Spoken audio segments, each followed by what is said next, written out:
Beleza.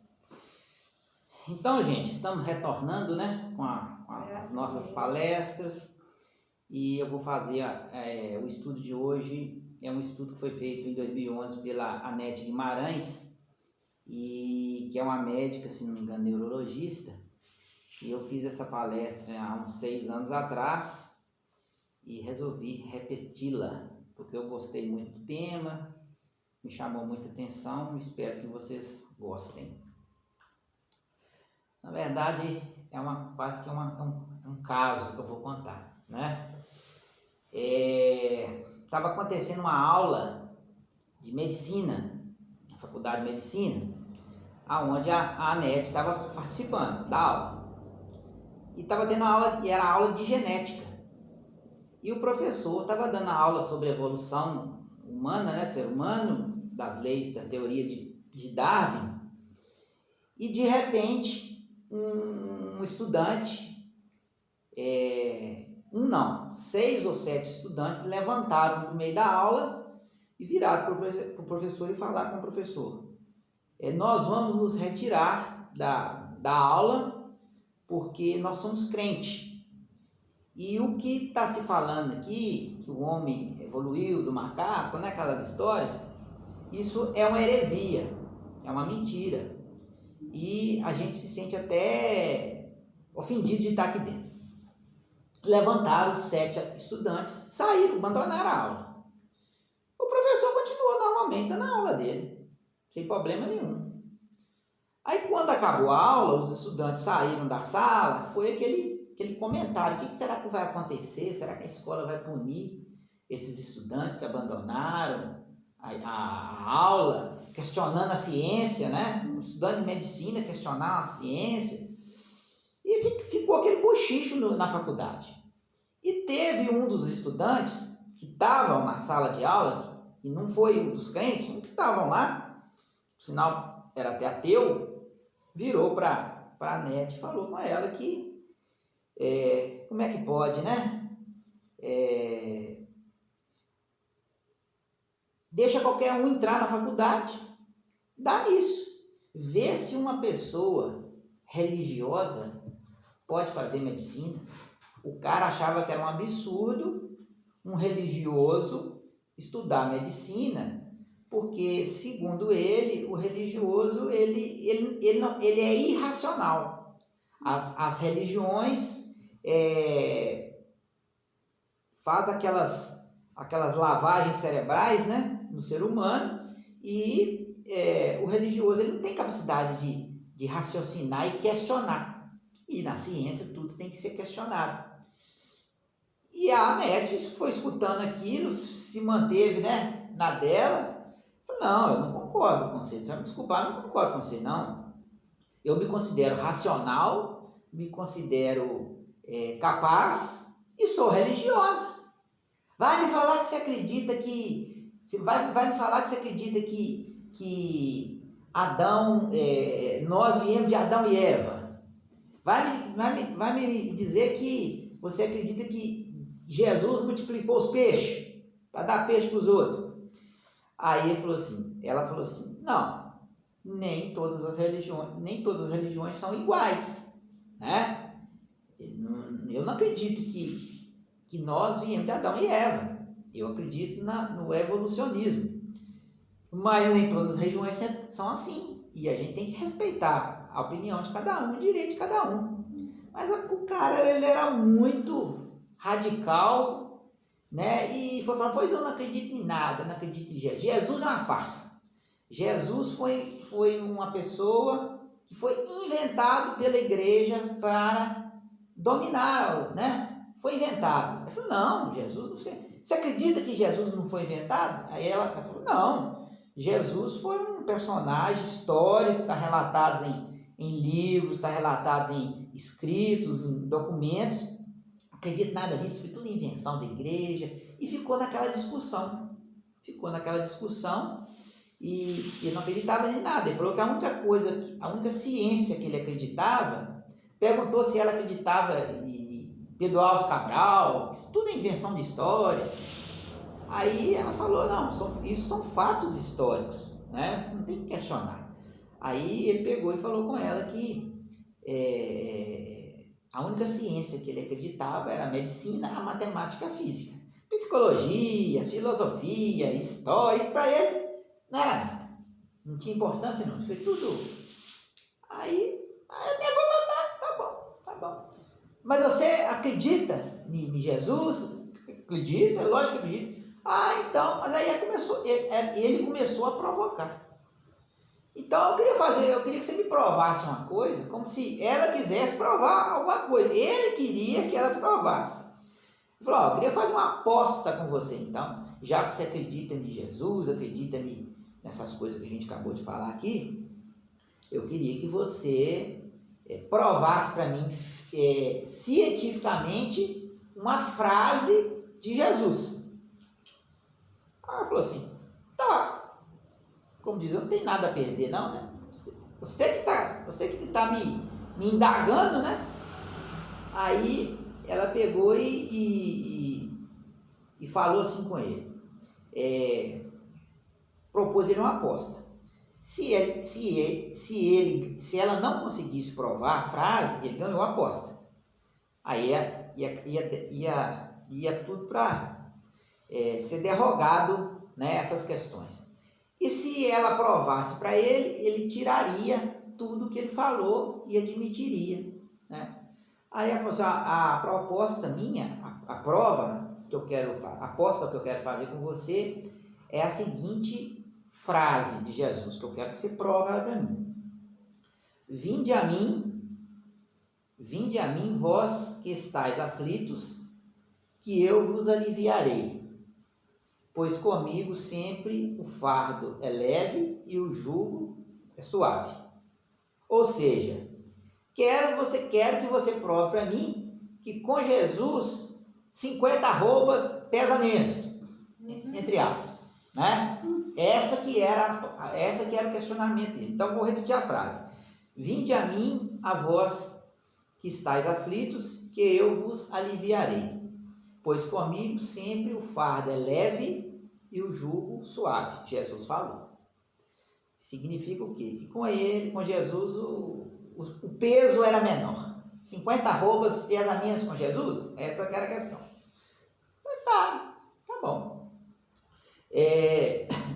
Que ele falava, que esse cara falava, que Jesus, as escritas, né, a Bíblia, Jesus falava muito por metáfora, né? E que Jesus gostava muito de falar bonito. E ele nem acreditava em Jesus. Mas as falas escritas, que eles falam que Jesus gostava muito de metáfora, de falar bonito, mas que ele não acreditava em nada daquilo, que tudo era blá, blá, blá, inclusive para ele Jesus nem existia. Né? Aí você citou assim, a frase, por exemplo, que Jesus poderia falar, você é linda como a flor, você é uma flor. É uma metáfora, né? Onde que uma mulher vai ser uma flor? A mulher, a flor é a flor. Então, é a questão da metáfora. Aí, a Nete pegou e começou. Falei, eu sei que com Jesus o fardo é mais leve. Eu entendo isso. Mas como é que eu vou provar cientificamente isso para ele? E ele deu 30 dias para ela. E aí passou uma semana, não veio ideia nenhuma na cabeça dela. Ela conversava com um, conversava com outro, nada. Passou a segunda semana, nada, né? Aí o que aconteceu? Tem um livro, né, que a gente já viu falar, O Caminho da Luz, de Emmanuel, psicografado por Chico Xavier, que fala que Jesus é o governador da Terra, né? E que Jesus gastou 1000 anos se preparando para encarnar na Terra, está no livro. Jesus gastou 1000 anos para se preparar para encarnar na Terra, porque a vibração dele era tão elevada, né? Que se ele viesse do jeito que ele era, ninguém ia conseguir ter acesso a ele por causa da vibração dele. Então ele teve que ir baixando a vibração dele aos poucos para chegar num nível parecido com o dos seres humanos, né? da época, para ele poder vir conviver e se comunicar e tal. 1000 anos. Para o mundo espiritual, 1000 anos não é nada, né? E que Jesus, ele, durante os 3 anos que ele pregou, que é dos 30 aos 33 anos, ele pregou 3 anos da vida, né? E ele fez 7 sermões, 7, e 49 histórias. Eu acredito que essas histórias são as parábolas, eu acredito. Então, ele fez 49 histórias, contou 49 histórias nas andanças dele durante 3 anos, e 7 sermões só, né? E como é que uma pessoa dessa, que gastou 1000 anos para se preparar para vir fazer uma missão no planeta onde ele é o governador, ele ia chegar aqui e ficar falando metáfora e falando bonito? Não tem sentido. 1000 anos para chegar aqui e ficar, né? Então, na verdade, Jesus foi o indivíduo mais perfeito da espécie humana, né? Ele veio para ensinar. E ele foi o modelo a ser seguido como exemplo de guia para todos nós, até hoje, né? Até hoje. Então, o que aconteceu? O tempo foi passando, passou a primeira semana, nada na cabeça dela. Passou a segunda semana, nada dela, ela não conseguia achar uma forma de... Aí, quando foi na segunda semana, uma pessoa passou por ela na faculdade e falou assim, nós estamos rezando muito para você, estamos fazendo até uma corrente, por quê? Não, que no final do mês vai acontecer um fórum aqui na faculdade entre os religiosos e entre os ateus. E, inclusive, o reitor vai participar desse fórum e você vai ser representante dos religiosos, todos os religiosos, dos crentes, dos evangélicos, dos espíritos, dos católicos. Ela ia representar os religiosos. Ela não está sabendo de nada. Essa aposta, o cara mexeu os pauzinhos lá e promoveu um encontro, um fórum entre ateus e religiosos. E ela estava sem saber de nada, né? Aí o tempo foi passando, ela foi pedindo a Deus uma luz para ela, né? Quando chegou, faltavam 5 dias para o tal encontro, aí ela foi para uma aula de farmacologia. Aula de farmacologia. Aí que vai começar aqui agora nosso estudo, né? Nosso aprendizado. Até agora foi historinha. Nessa aula de farmacologia, o professor chegou na sala dos estudantes de medicina e falou assim, gente, hoje nós vamos fazer uma aula sobre analgésicos. O que é analgésicos? São remédios que controlam a dor. Analgésicos são remédios que controlam a dor. Mas antes da gente começar a aula, nós vamos ter que estudar o que é dor. Porque a gente vai ter que saber como que eu uso esses analgésicos, em que condições eu utilizo esses analgésicos, um ou outro. Então, nós temos que entender a dor para a gente usar o analgésico. Tudo bem. E o que é dor? Isso para a medicina. O que é dor? Vou falar devagarzinho, vocês prestem bem atenção, porque é uma sequência, se vocês perderem, né, vocês podem perder o raciocínio. O que é dor? Dor é um sinal fisiológico que caracteriza a injúria celular, visando a integridade do organismo. Eu vou repetir. Dor é um sinal fisiológico que caracteriza uma injúria celular, visando a integridade do organismo. Então, é um alerta que a gente tem para a gente saber que alguma coisa errada está acontecendo. Você está com uma dor no joelho, isso é um sinal que alguma coisa precisa ser feita. É um sinal, né? É igual um carro, quando está no trânsito, aparece o semáforo, sinal amarelo, você fica alerta porque o vermelho vai abrir. Aí você para, você reduz e para. Então, o que é a dor? A dor é isso. É um sinal fisiológico. E em medicina, sinal fisiológico é sinal de vida, sinal de saúde. Sinal patológico é sinal de morte. Por exemplo, a pessoa quando tem morte cerebral, o que a gente sabe quando a pessoa tem morte cerebral? Sabe que ela vai morrer. O cérebro morreu, acabou. Então, a morte cerebral é um sinal patológico, indicativo que a morte vai acontecer. Agora, a dor não. A dor é um sinal fisiológico, é um sinal de saúde, de vida, né?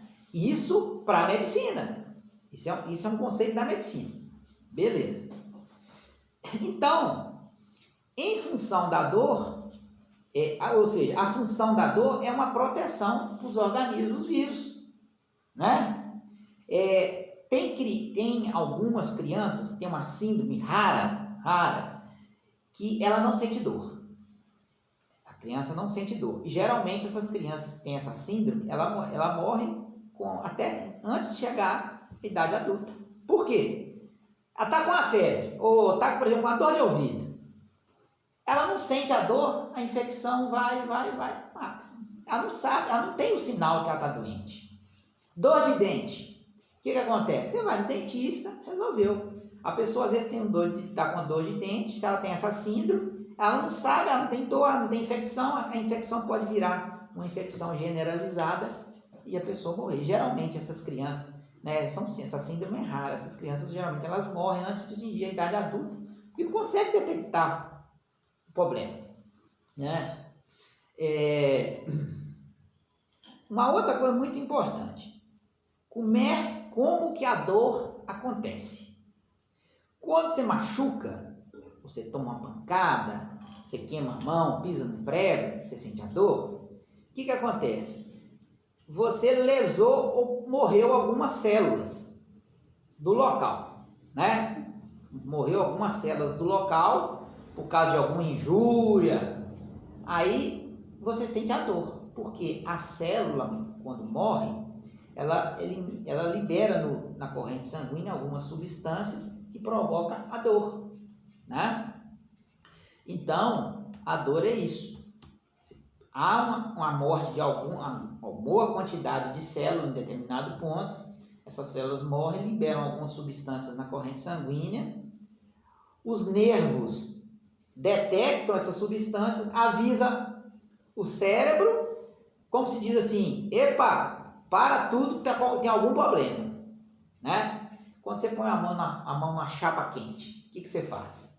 Tira na mesma hora, por quê? Você matou as células, você lesou as células, na mesma hora o nervo captou essa sensação, mandou para o cérebro, você tira a mão. Você não fica assim, eu acho que eu vou tirar a mão queimando, sai em fumaça, né?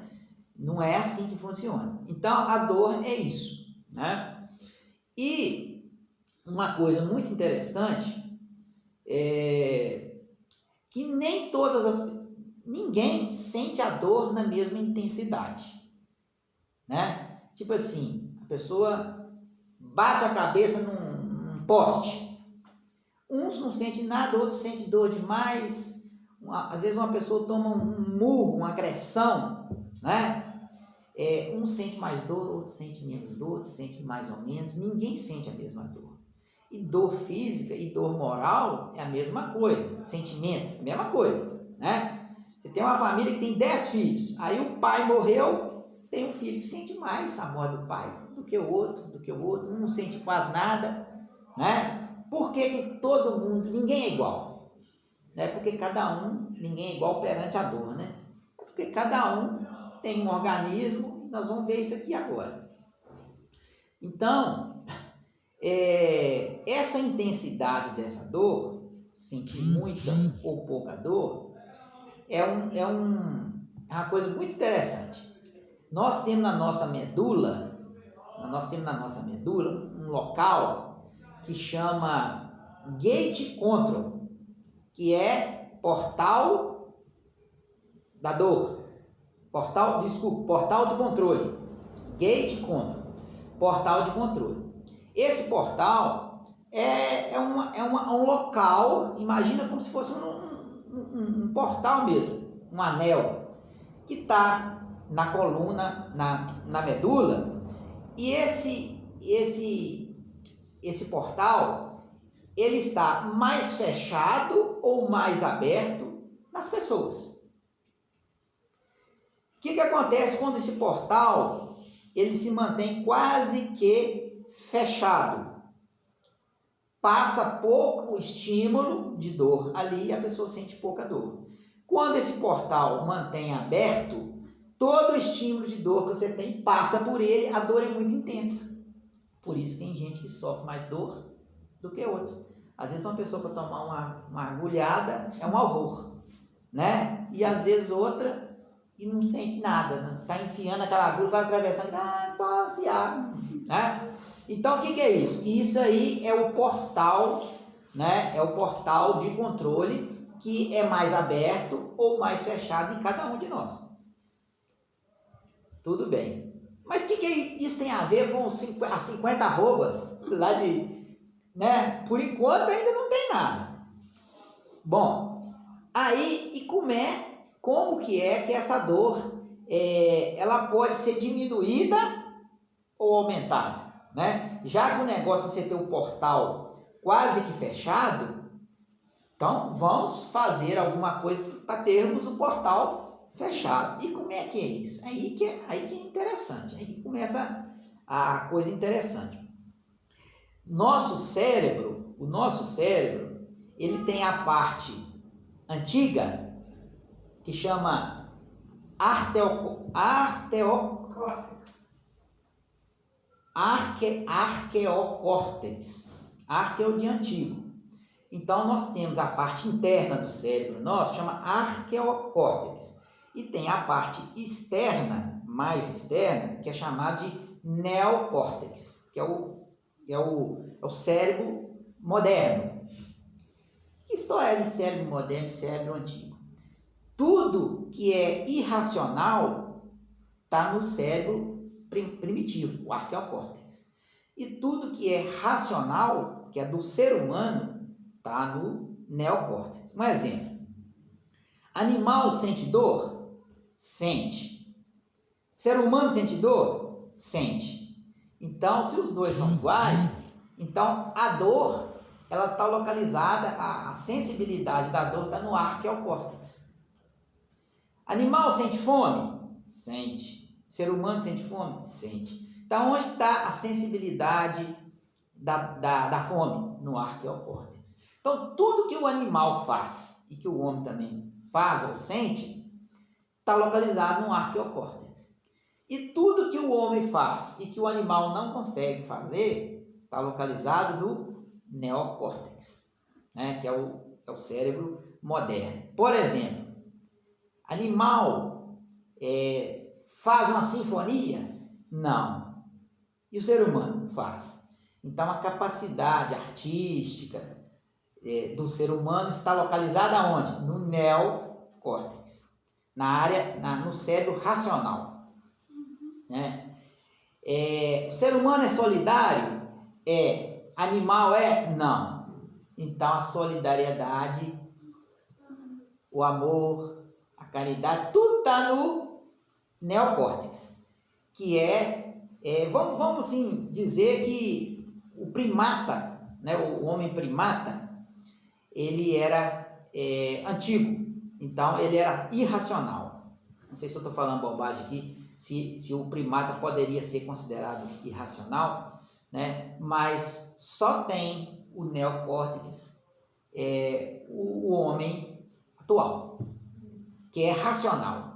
Então, racionalidade, neocórtex. Tá mais ou menos entendido até aí? Porque a gente vai precisar de outras coisas. Bom, e aí? E daí? Neocórtex e arqueocórtex. Nós temos no nosso arqueocórtex, na parte antiga, uma coisa chamada de SAC. S-A-C. Sistema Analgésico Central. Esse sistema analgésico central, ele está no arqueocórtex. Então, o que acontece? Esse sistema analgésico central, ele produz substâncias analgésicas, como a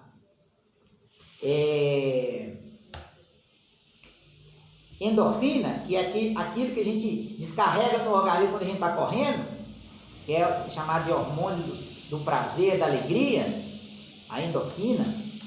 E tem um outro, se não me engano, é hormônio mesmo.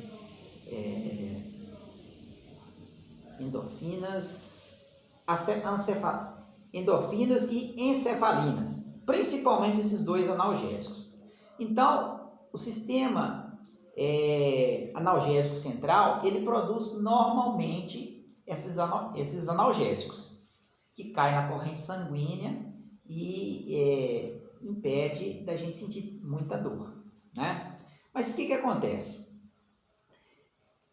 Quando a gente é uma pessoa, fulano de tal é uma pessoa muito ignorante, é uma pessoa chamada até de animal. O pessoal gosta muito de usar essa expressão. É animalesco, é irracional, aquelas pessoas que brigam na rua. Estou dando um exemplo grotesco, né? Essas pessoas ignorantes, brutas, né? Elas trabalham, elas vivem como um animal. Quer resolver a coisa na força, na ignorância, né? Então, se ela vive como um animal, ela trabalha muito do lado do arqueocórtex, onde que está o sistema analgésico central. Então, quando a pessoa é uma pessoa dessa forma, animal, vamos dizer assim, uma pessoa animal, o lado do arqueocórtex dela trabalha a 1000 por hora, fazendo um punhado de coisas, que todas as atividades dela estão voltadas para o arqueocórtex. Então, quando ela trabalha muito dessa forma, o sistema analgésico central que está no arqueocórtex, ele não tem a capacidade de produzir tanta encefalinas e endorfinas. E o que acontece? As encefalinas e as endorfinas é que fecham o portal. Se ele trabalha só usando o arqueocórtex, a produção de encefalinas e endorfinas é pequena, o arqueocórtex libera poucas dessas substâncias e o anel, o portal lá de controle fica aberto e toda a intensidade de dor passa por ele. Aí são pessoas que sofrem muito, não só dores, mas sofrem também questões emocionais, porque orgulho, raiva, depressão, tudo isso é dor, são dores morais.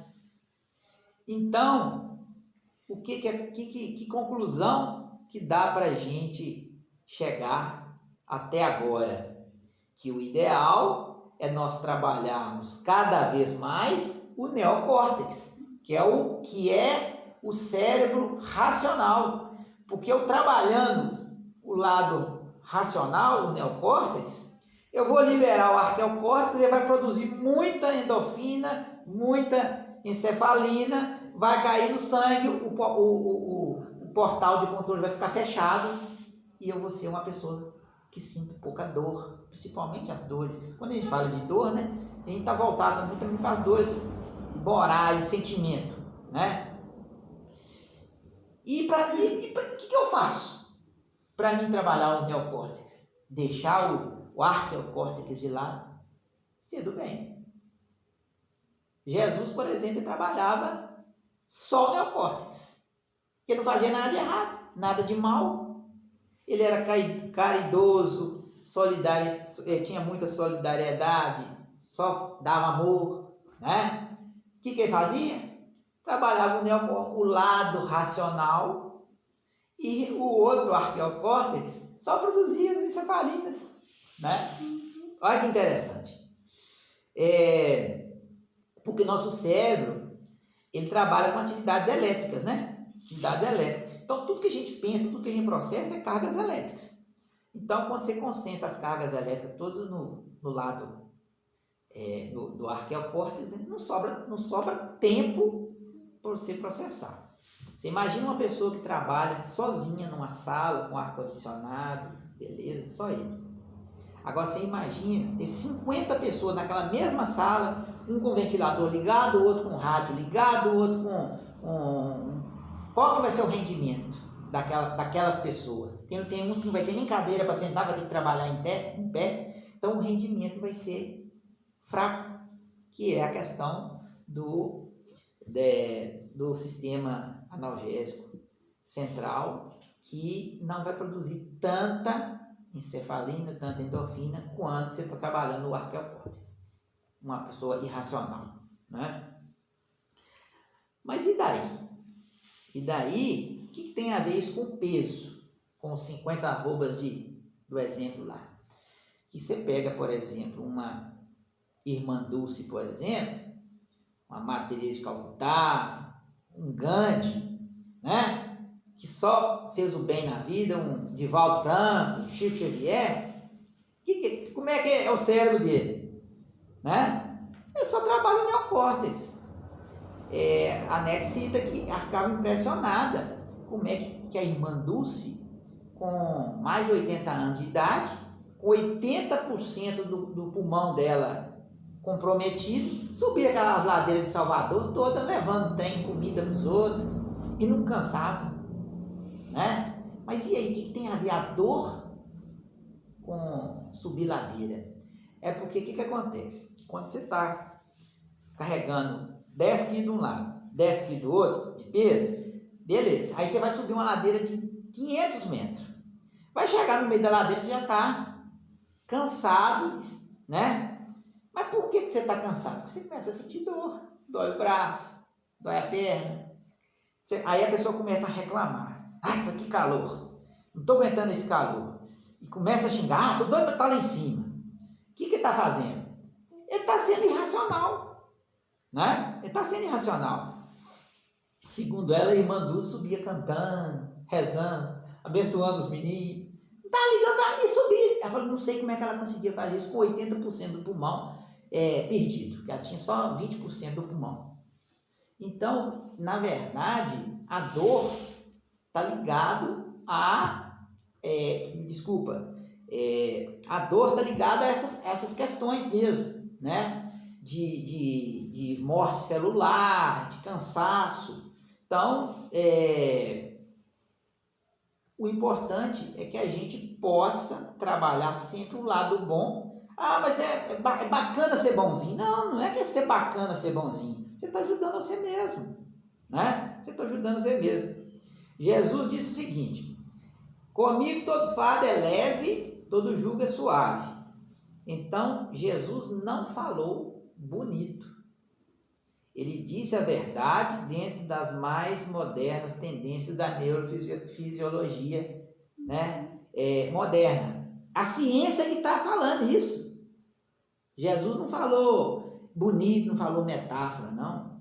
A ciência moderna que está provando isso, né? E com relação às dores morais, né? Tristeza, as dores da vida, né? Porque onde tem dor, tem morte de célula, tá? Onde tem dor, tem morte de célula. Quando você quebra a perna ou quebra o braço, o que acontece? Na mesma hora você para, segura, por quê? Porque se você mexer, você vai sentir dor, você vai romper muita coisa lá dentro, né? Então, para você proteger a vida, você para. O cérebro fala assim, tem alguma coisa errada. E para as dores morais, é a mesma coisa, né?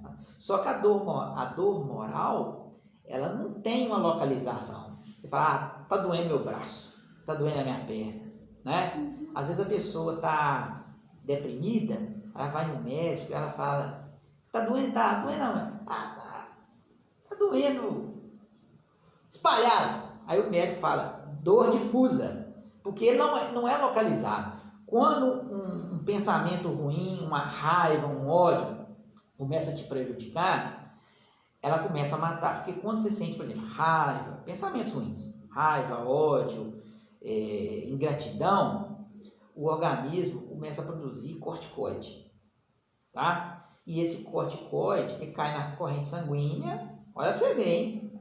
Pensamentos ruins produz corticoide. O corticoide cai nas correntes sanguíneas e vai matando célula. Mata a célula do pulmão, mata a célula da orelha, mata a célula do joelho, mata a célula do corpo, em geral. Por isso que a gente não tem, a pessoa, por exemplo, está com uma depressão, ela quer ficar só deitada, não quer conversar com ninguém, ela tem um desânimo, ela tem um mal-estar, né? Então ela não tem uma dor no local, assim, pontual. Por quê? Porque está morrendo célula por todo o corpo, né? Provocado pelos corticoides que são julgados na corrente sanguínea pelos pensamentos ruins, né? Então, emoções ruins liberam substâncias na corrente sanguínea, principalmente corticoides, que matam a célula em todo o corpo, provocando um mal-estar, um desânimo, um incômodo, uma fraqueza. A dor moral, né? São aqueles sentimentos ruins que a gente tem, todo mundo tem, mas que a gente deve procurar controlar e saber sair deles, né? Porque só levam a coisas ruins. Então, dor moral dói, né? Por exemplo, dor moral dói. Por exemplo, ingratidão. Ingratidão dói? Ingratidão dói? Sim, dói. Dói por quê? Porque você está fazendo alguma coisa errada. Por isso que dói. Ué, mas uma pessoa é ingrata comigo e eu estou fazendo errado? Eu ajudo uma pessoa. Ajuda? Está precisando de uma ajuda. Aí amanhã eu que estou precisando da ajuda. Aí ela não me ajuda. Ela vira as costas para mim. Normal, isso acontece. Aí eu fico com ódio. Eu ajudei o cara ontem, hoje ele está nem aí para mim. Ele começa a se sentir mal. Ele começa a sentir ingratidão. Aí, eu que estou errado, o cara não me ajudou, eu que estou... você que está errado. Você que está errado. O rapaz que não te retribuiu, o problema é dele. Ele vai se acertar com Deus, né? Que a gente não tem que fazer os nossos ajustes. Agora, por que você está se sentindo mal? Está se sentindo... Está sentindo uma ingratidão, né? Por quê? Por seu orgulho, né? Eu ajudei ele, por que ele não vai me ajudar? Ou seja, eu mereço ser ajudado. Aí, o que está fazendo mal não é o ato dele, é o orgulho que você tem. Orgulho faz mal? Faz mal. Provoca ingratidão. Olha para você ver o foco, né?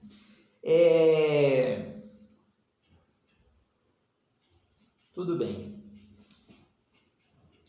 Traição. Traição dói? Dói. Mas, o que é traição? Traição, eu amava ela, ela me traiu. Uai, se você está bravo, está com raiva que ela te traiu, ou ele te traiu, né? Qual que é o ensinamento sobre o amor? Se você ama, você ama, né? Se você ama, amar é querer bem, né? Se ela quer o outro, você tem que querer bem para ela. Você não gosta dela? O bom para ela não é o outro? Tchau, vai com Deus. Agora, você vai brigar e brigar? Não. Se a questão for companheirismo, amanhã, de repente, você arruma outra companheira, né? Então quer dizer que ela me traiu e eu que estou errado de me sentir traído, né? Machucado. Sim, você está errado. Porque ela seguiu o caminho dela. Você falou que você amava, então você tem que querer o bem dela. Ela escolheu esse caminho, né? Eu tenho um filho que eu quero que ele seja médico. Ele resolveu ser advogado. Ótimo, vai ser advogado, meu filho. É o que você quer, né? Eu gosto de você, se você quer ser advogado. Eu não quero que você seja médico só para me agradar, né? Então, no caso da traição, vem a questão de novo do seu orgulho, né? Minha mulher me traiu. Me traiu. como se diz assim, se fosse uma outra pessoa que fosse traído, fosse o meu vizinho que traiu a vizinha, para mim tá tudo bem, o problema é dele. Mas quem foi traído foi quem? Eu. Olha o egoísmo aí, com os outros pode, comigo não. Aí, a questão da traição, vem a questão do egoísmo seu. Ela que faz os ajustes dela lá depois, que ela errou. Não estou falando que ela está certa, não. Ela errou. Mas o sofrimento é seu. Você tem que se corrigir. Né?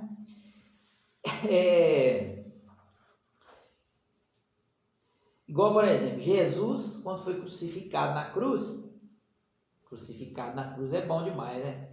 Só pode ser na cruz, né? Jesus, quando foi crucificado, o que ele falou lá com o povo lá que crucificou ele? Deus, perdoai eles, os irmãos, porque eles não sabem o que fazem, né? Se fosse talvez nós, ia querer vingar na mesma hora, né? Então eu estou falando disso porque é um exemplo, né? É um exemplo de perdão, né? É um exemplo de perdão. Uma outra coisa muito interessante, qual o amor maior? É o de mãe ou de esposa? Quem ama mais? Deixa eu explicar melhor, ficou meio confuso mesmo. A mãe, ela ama mais o filho ou o marido? Ou seja, o amor de esposa é maior ou menor que o de mãe? Vocês entenderam? Tem a mulher, o marido e o filho. Qual o amor é maior? A da mãe pelo filho ou a da mãe pelo marido? Normalmente. Amor do filho. Mas amor não é tudo uma coisa só? Existe um amor graduado, um amor, meu amor 90%, o outro. Amor é amor, né? Mas o que acontece? Todo mundo fala isso. O amor pelo filho é incondicional, né? É incondicional, né? O filho foi gerado dentro dela, ela criou, deu as mamadeiras, trocou as fraldas. O amor pelo filho é maior que o amor pelo marido. Mas está errado. Porque amor é tudo uma coisa só. Nós não somos espíritas. Nós não acreditamos em reencarnação. Sem reencarnação não existe espiritismo. Aí morre todo mundo. A mulher, o marido e o filho. Morre todo mundo. Aí amanhã eles reencarnam. Aí a mulher, em vez de casar com o marido, ela casa com o filho e o marido vem ser filho dos dois. Quem que ela vai amar depois? Mais. Ela vai amar quem? O filho que era o marido. Mas ela não amava, não era o filho. Então quer dizer, teoricamente, o amor é uma coisa só. Você tem que amar igual a todos, né?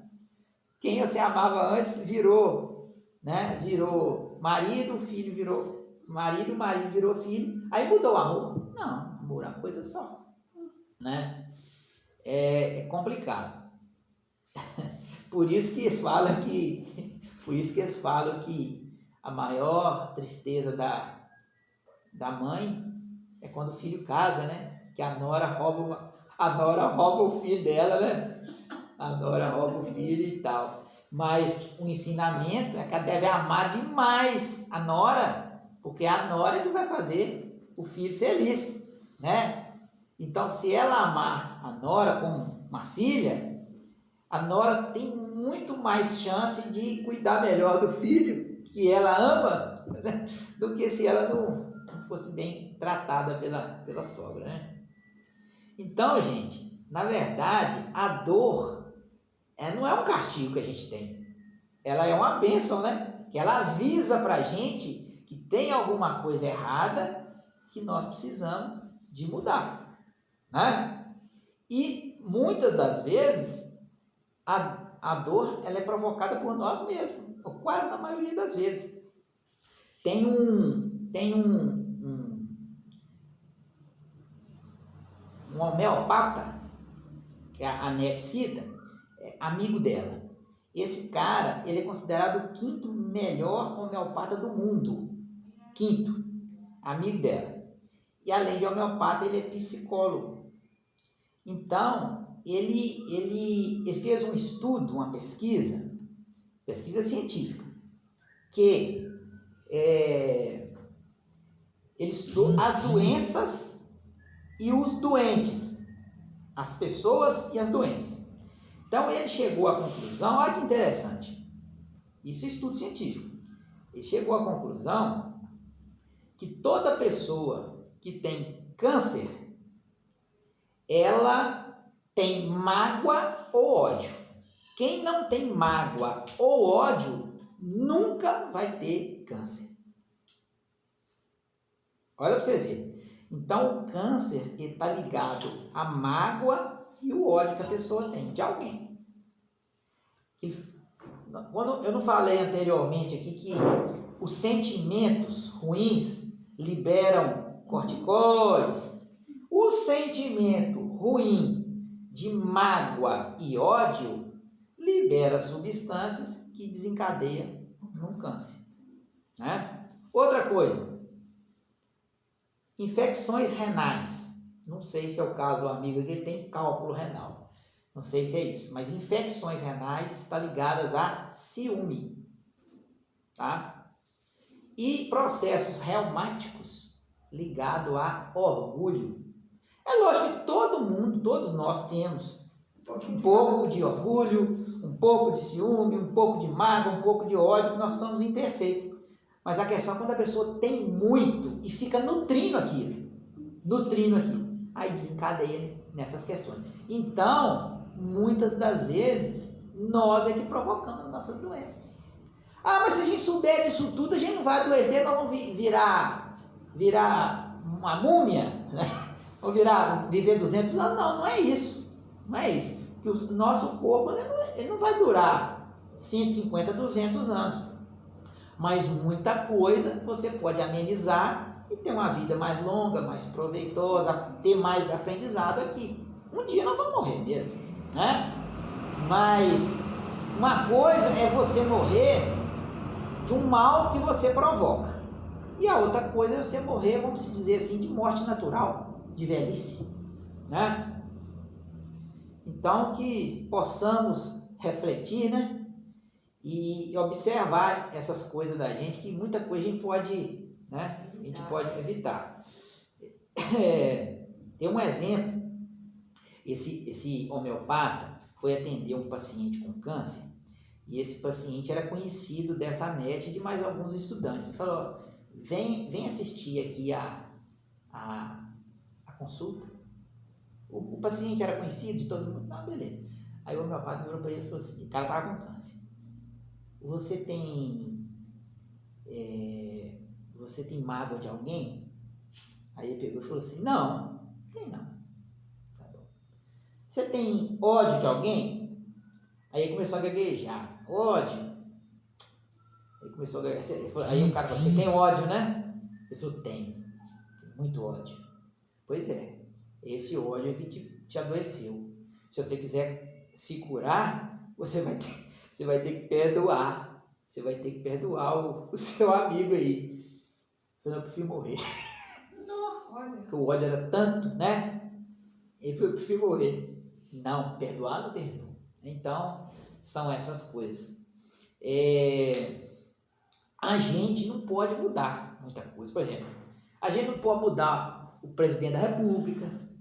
Ah, eu gosto do Brasil, mas eu queria que o Brasil fosse na Europa. Quando a gente pegar o Brasil e levar para a Europa, porque o Brasil está aqui, tem coisa que a gente tem como mudar. Agora, nós podemos mudar.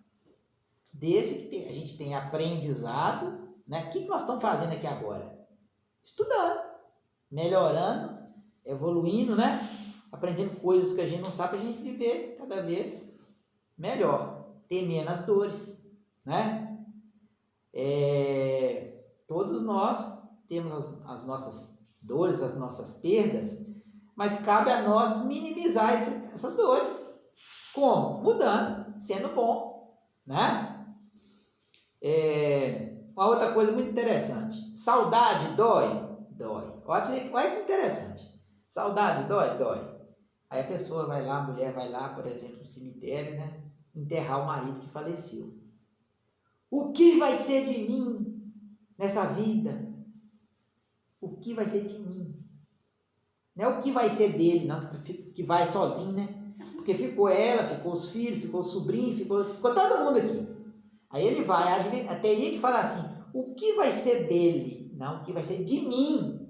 É egoísmo. Olha a dor aí, ó. É egoísmo. Né? Então, a mãe dela, a mãe da Nete, é médium, né? E aí teve uma amiga da mãe dela que perdeu um filho em acidente de moto, estava com depressão, 6 meses. Aí elas pediram ela para fazer uma visita à mãe desse menino, desse rapaz que morreu. Ela foi lá, chegou lá, na hora que ela chegou, começou a se sentir mal, a médium, né? O filho estava lá com ela, por quê? Tinha 6 meses que a mulher, a mãe, ficava vivenciando o acidente, o filho, e o filho não conseguia se desgrudar dela. O filho estava bravo. Me deixa em paz, pelo amor de Deus. A médium viu? Aí explicou para ela a coisa que a gente já sabe, né? Que quando a pessoa morre, a gente não tem que ficar resgatando aquele sofrimento, porque fica preso. O coitado que morreu fica no sofrimento. Ele não consegue se desligar e ir para o plano espiritual, acordar lá e seguir o caminho dele. Fica agarrado aqui, porque a mãe não deixa, né? Não sei se vocês estão lembrando, mas teve um caso aqui em Rio Doce. Você lembra, Maria? Não. Teve um caso de uma pessoa aqui em Rio Doce, um amigo nosso, que teve aqui e falando que a mãe não deixava ele em paz. Né? E já tinha um ano que tinha morrido. Né? Isso aí.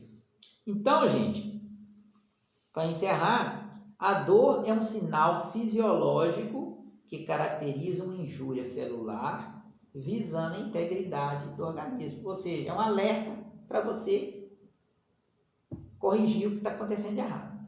Ao joelho. Traduzindo, a dor é uma bênção de Deus para seu crescimento espiritual e seu aprendizado, né? E Jesus é o modelo de guia que Deus nos deu, e as coisas que ele disse não são metáforas nem figuras de linguagem. Vinde a mim, vós que estáis aflitos, que eu vos aliviarei, pois comigo sempre o fardo é leve e o jugo suave. Isso é verdade segundo as mais modernas tendências da neurofisiologia moderna. Ciência provou. Né? Aí cabe a nós estudar, aprender e o mais importante, praticar. Sem praticar não vai nada.